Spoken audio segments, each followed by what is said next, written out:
उद्धव जी से मां यशोदा ने कहा, कन्हैया, उद्धव माना कि कन्हैया भगवान है तेरे लिए और वो कण कण में है, पर बता मैं क्या करूं, कण कण के कृष्ण से मुझे संतुष्टि नहीं होती।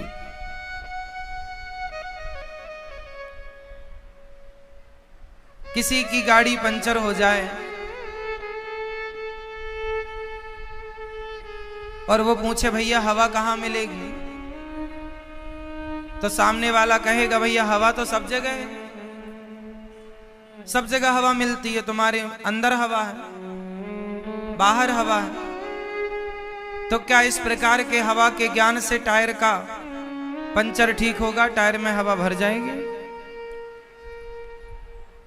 हवा के ज्ञान हो जाने से ट्यूब में हवा नहीं भर सकती।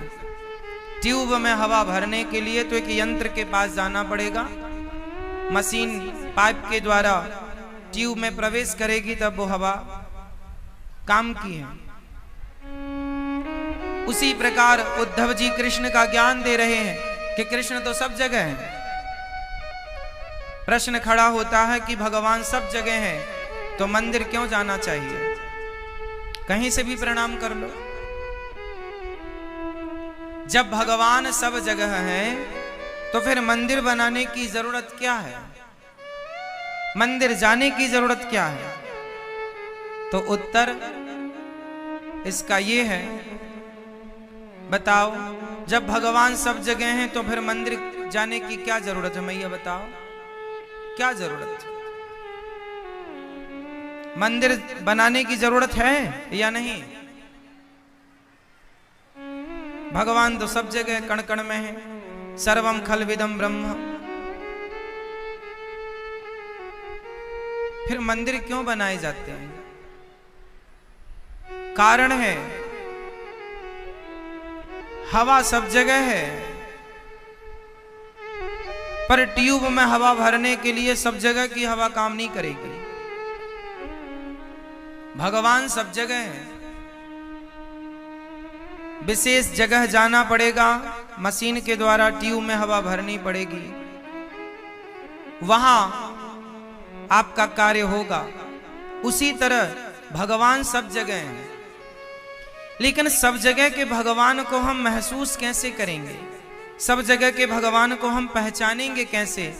इसलिए वो सब जगह तो रहता है, पर एक जगह विशेष रूप से रहता है कि मेरा आकार ये है, मेरा स्वरूप ये है, मेरी आकृति ये है, मैं इस रूप में तुम्हें कण कण में मिलता हूं। पहले इस छवि को अपने भीतर बसाओ। अच्छा ये बताओ, अक्षर साकार होते हैं या निराकार? अक्षर का, खा, गा, ए, बी, सी, डी, ये अक्षर जो हैं ये इनका कोई आकार होता है या फिर निराकार है? जोर से, जोर से, जोर से। आकार है। तो एक बात बताओ, जब इस धरती पर कोई अक्षर ना रहा होगा, मतलब लिखित में, तो क्या का, खा, गा, घा नहीं रहा? सबसे पहले जब व्याकरण बनी, जिसने बनाई महर्षि पाणिनि जी ने, और उन्होंने अयुण के द्वारा ये बोध कराया कि ये अक्षर ये है, तो ये बताओ क्या उनके पहले काखा गाघा नहीं रहा होगा? बोलो जोर से। रहा होगा, रहा होगा ना? नहीं रहा? काखा गाघा तो पहले भी था, लेकिन का को पहचानने का आकार नहीं था, आ को पहचानने का आकार नहीं था। तो जो अक्षर है ये बाद में बने, इसका मतलब है जो अक्षर होते हैं वो निराकार हो, उनका कोई आकार नहीं होता। वो तो पहचान के लिए आकार दिया गया कि आ ऐसे लिखा जाएगा, का, खा, गा, घा, इंगा ऐसे लिखा जाएगा, वरना शब्द तो निराकार है, शब्द का कहां आकार होता?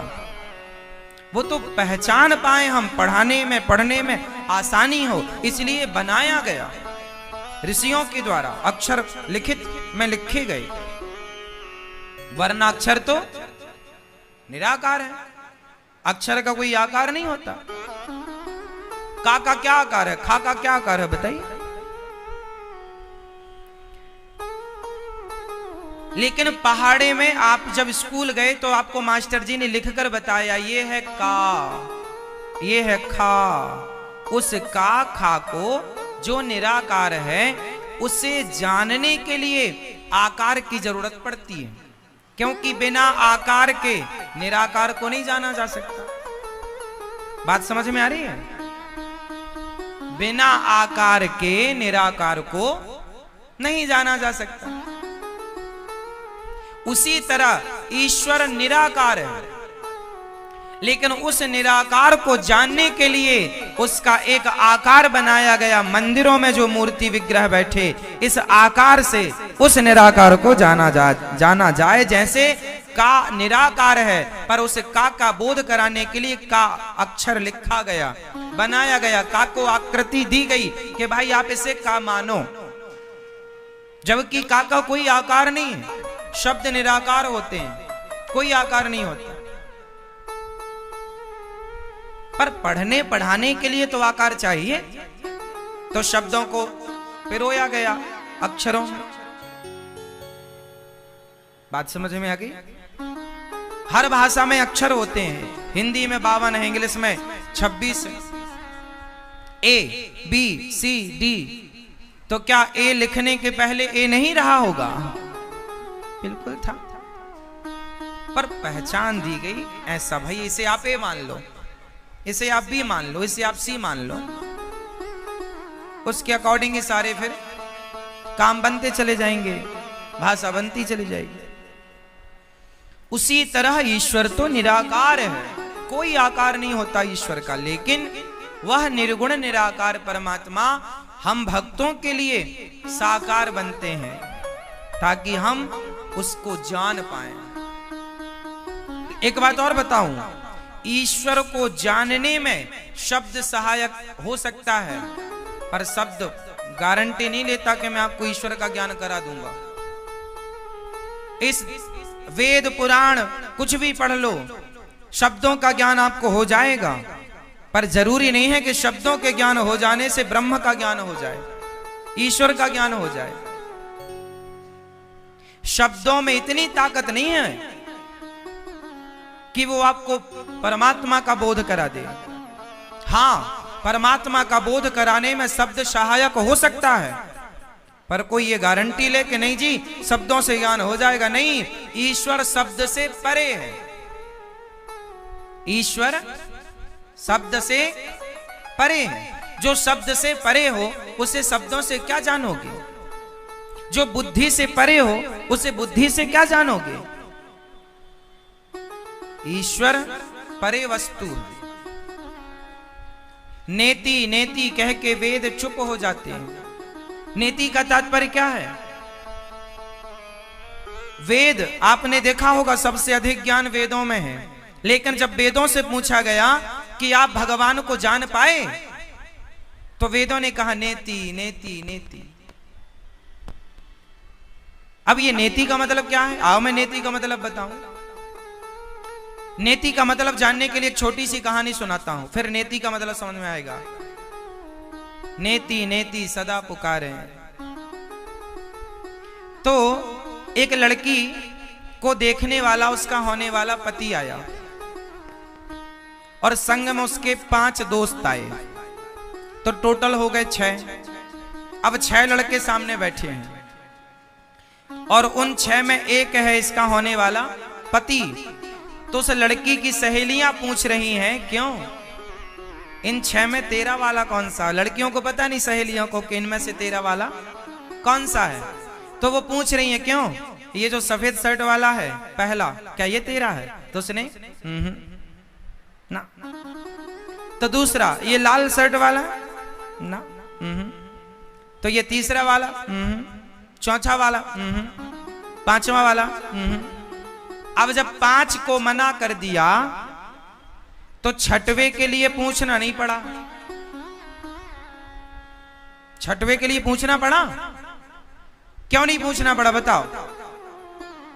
क्योंकि वहां थे ही 6 और 6 में उसने 5 को मना कर दिया, तो 5 को मना करते ही ये कन्फर्म हो गया कि छठा ही वो है जिसको ये चाहती है पति रूप में। सखियों ने कुछ नहीं कहा और समझ गई।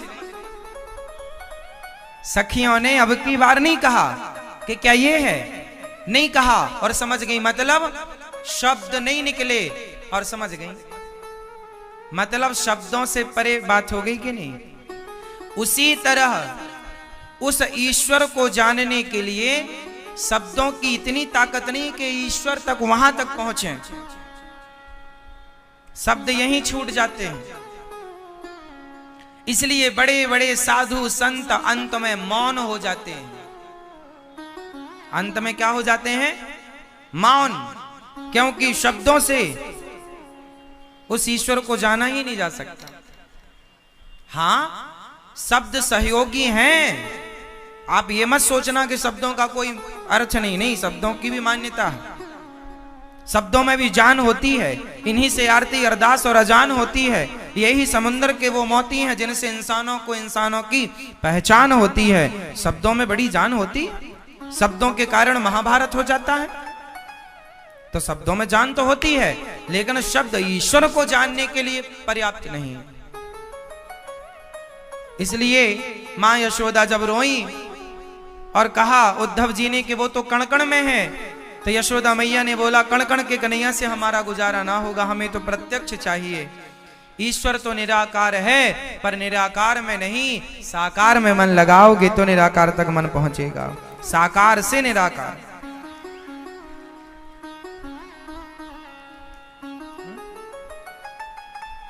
केंद्र तो चाहिए, तो इसलिए मंदिर जरूरी है, विग्रह जरूरी है, उनमें ध्यान लगाओगे। जैसे जगन्नाथ जी, बिहारी जी, द्वारिकाधीश जी, विठलनाथ जी, सांवरिया सेठ जी, जगन्नाथ जी, तिरुपति वाला जी, इनमें मन लगाओ, क्योंकि ये भगवान का वांगमय स्वरूप है, ये भगवान है, कोई मूर्तियां नहीं है। मां यशोदा से चर्चा करते रात बीत गई। यशोदा मां ने कहा उद्धव कन्हैया कब आएंगे? देखो ये गंगी गाय जिसके थन में मुंह लगाकर कन्हैया दूध पिया करते थे, अब जब से गए हैं ये गाय गंगी बस टुकुर टुकुर उसी तरफ देख रही है और इंतजार कृष्ण का, कब आएंगे, कब आएंगे, कब आएंगे, कब आएंगे। उद्धव मर जाएगी ये गाय, गाय रम्हा रही है, मानो कृष्ण का इंतजार है। अब रात बीत गई, सवेरे उद्धव जी गोपियों के पास गए। गोपियां भगवान के वियोग में ऐसी तड़प रही जैसे पानी से निकल करके मछली तड़पती।